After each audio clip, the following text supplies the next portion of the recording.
तुम्हारी दुआएं तुम्हारी ज़ुबान से अदा होने से पहले ही कबूल हो जाती हैं। बस उनके मिलने का वक्त तुम्हारे मांगे हुए वक्त से थोड़ा मुख्तलिफ होता है। तो फिर यहाँ यूं मायूस बैठने का क्या फ़ायदा, जब वहाँ अल्लाह तुम्हारी पुकार का इंतज़ार कर रहा है।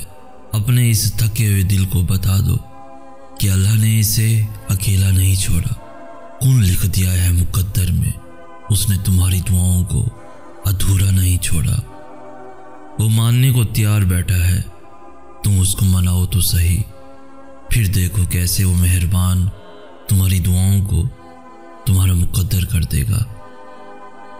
जब वो तुम्हें पसंद कर लेता है ना, तो वो तुम्हें उन चीज़ों के ज़रिए से आज़माता है जो तुम्हें पसंद होती हैं। जो आजमाइश देता है वो इस पर पूरा उतरने की हिम्मत भी दे देता है। जो मुश्किलात देता है वही तुम्हारे लिए मदद के वसीले भी बना देता है। वो यूं तुम्हारा सब्र आजमाता है कि कब तक उससे मांगते हो। वो यूं तुम्हारी मोहब्बत आजमाता है कि क्या उसकी मोहब्बत के लिए अपनी मोहब्बत को छोड़ पाते हो। फिर तुम उसकी रज़ा के लिए अपनी जिस ख्वाहिश को रद्द कर देते हो, वो उसी ख्वाहिश पर राज़ी होकर उसे तुम्हारा मुकद्दर बना देता है। तो फिर नसीब के लिखे हुए पर मायूसी कैसी। तुम्हारा रब जब चाहे जो चाहे बदल सकता है। जब अल्लाह की जानिब से तुम्हारे सब्र का सिला आएगा, तब तुम भूल जाओगे कि तुमने कभी कुछ खोया भी था। यकीन रखो, अल्लाह की ताबीरें हमारे देखे हुए ख्वाबों से बहुत बेहतर होती हैं। फिर ये मत देखो कि तुम्हारे बस में क्या है, बल्कि ये देखो कि जिससे मांग रहे हो उसके बस में क्या नहीं है। और जब तुम्हारी नीयत साफ होती है और तुम किसी काम को करने की ठान लेते हो, तो कायनात की सारी ताकतें मुतहरिक हो जाती हैं और फिर अल्लाह खुद तुम्हारी मदद करता है। जिसने ये ज़ख्म दिया है वही इस पे मरहम भी लगाएगा। और अल्लाह से मदद मांगकर कभी भी कोई बेयारो मददगार नहीं रहा। वो तुम्हारी इन जागती हुई आंखों में ऐसी दिलकश नींद उतारेगा कि फिर तुम्हारी कोई भी रात नींद से खाली ना होगी। वो जानता है कि तुम तक तुम्हारी पसंद को पहुंचाना कब बेहतर है। जो तुम्हें देरी लग रही है वो असल में तुम्हारी जल्दबाजी होती है। अल्लाह तुम्हें जल्द ही उस तरफ से आज़ाद कर देगा जिसकी तकलीफ़ तुम्हें कहीं चैन नहीं लेने देती। अल्लाह तुम्हें उससे भरकर अता करेगा जो तुम चाहते हो। उसी को तुम्हारे हक में बेहतर बना देगा जो तुम मांगते हो। सब्र मुश्किल है, बहुत मुश्किल है, लेकिन इसका सिला बेहद खूबसूरत है। अभी ना सही, मगर तुम्हारी दुआओं का जवाब जब भी आएगा खून से खाली नहीं आएगा। वो अगर दर्द ऐसा देता है कि सारी रात आंख न लग सके, तो वो सवेरा भी फिर ऐसा देता है जो इन आँखों को ठंडा कर दे। तुम उसके लिए नींद तर्क करके आओ तो कैसे मुमकिन है कि वो तुम्हारी दुआओं को रद्द कर दे। अगर उसने तुम्हें अपने लिए मुंतखब कर लिया है तो जान रखो कि उसने तुम्हारी रज़ा को अपनी रज़ा के लिए चुन लिया है। तो फिर तुम उसकी जानिब वापस लौट जाओ, वो तुम्हारी जानिब हर चीज़ वापस ले आएगा। वो जो चांद को रोशनी से भरकर आसमान को सितारों से सजा देता है, वो तुम्हें भी ऐसे सुकून से भर देगा कि फिर कोई दर्द तुम्हें ना सता सकेगा। जो तुम्हारी फरियाद को तुम्हारी ज़ुबान तक ला सकता है, वो उस फरियाद को तुम्हारा मुकद्दर भी बना सकता है।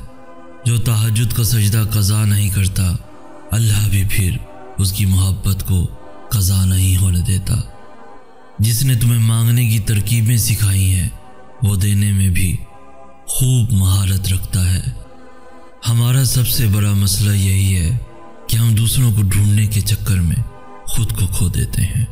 हम दूसरों को जोड़ते जोड़ते खुद को ही तोड़ देते हैं।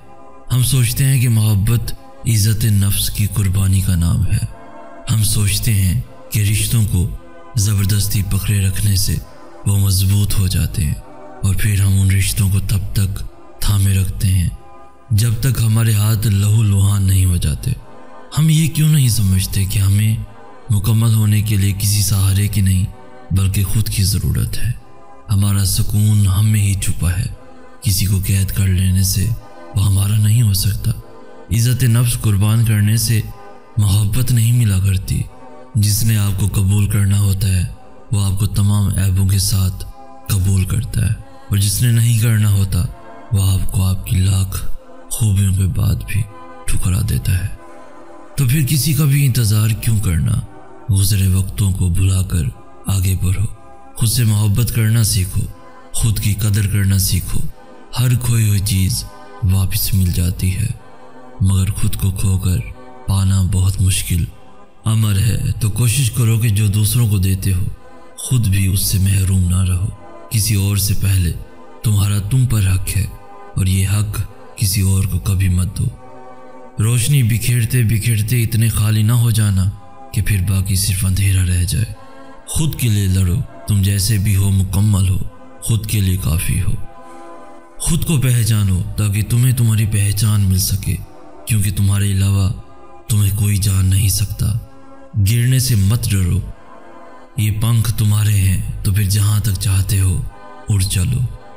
दुआएं नामुमकिन चीज़ों के लिए ही तो हैं, ऐसी चीज़ें जो तुम्हारी पहुँच से बाहर हैं, ऐसी चीज़ें जो तुम्हारे मुकद्दर ने तुमसे छीन ली हैं, ऐसी चीज़ें जिनके मिलने की तुम्हें कहीं से भी उम्मीद नहीं, ऐसी चीज़ें जिनके होने का तुम ख्वाब में भी तस्वुर नहीं कर सकते, ऐसी चीज़ें जिनके मुखालिफ सारी कायनात आकर खड़ी हो जाए, ऐसी चीज़ें जो तुम्हारे तख़य्युल में भी ना समा पाए, ऐसी चीज़ें जिन्हें मानने से तुम्हारी अक्ल इनकार कर दे, ऐसी चीज़ें जिनके रूनुमा होने का तुम्हें एहसास तक न हो, ऐसी चीज़ें जिनको देखकर तुम्हारी अक्ल दंग रह जाए, ऐसी चीज़ें जिन्हें न कभी किसी ने देखा हो और न सुना हो, ऐसी चीज़ें जिनके तज़किरे से अल्फाज भी घबराए, ऐसी चीज़ें जो तुम सोचते हो कि कभी हकीकत नहीं बन सकती, ऐसी चीज़ें जिनके होने का इल्म तुम्हारी छठी हिस्स को भी नहीं छू सकता।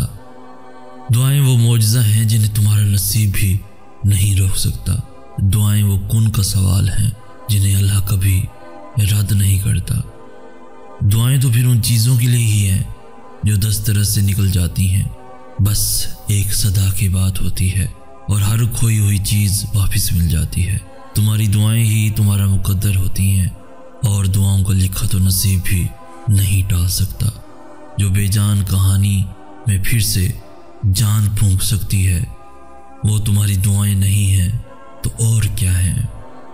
नामुमकिन से मुमकिन तक का जो फासला है वो बस इतना सा है जितना तुम्हारे एक हाथ का दूसरे हाथ से है, और कभी कभार तुम इतने से फासले को भी देख नहीं पाते हो, क्योंकि तुम्हारे तख्लीक करदा वसवसे और तुम्हारी इल्तिजाओं के रद्द होने का खौफ तुम्हारे यकीन पे इतना हावी हो जाता है कि तुम भूल जाते हो कि कोई है जो तुम्हें कभी भूलने वाला नहीं।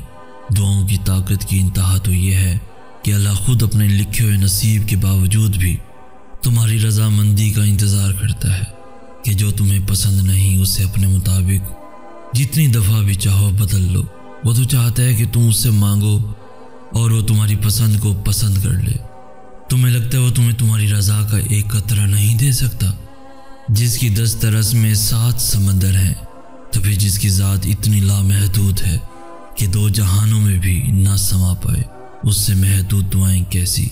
वो मांगो जो पाना चाहते हो, फिर ये मत देखो कि वो तुम पा सकते हो या नहीं। तुम तवक्कुल रख कर चल दो, मंजिल का फैसला रब पे छोड़ दो, और जल्द ही अल्लाह तुम्हारे लिए ऐसा मौजज़ा भेजेगा जिसकी ना कोई हद होगी और ना ही कोई इख्तिताम।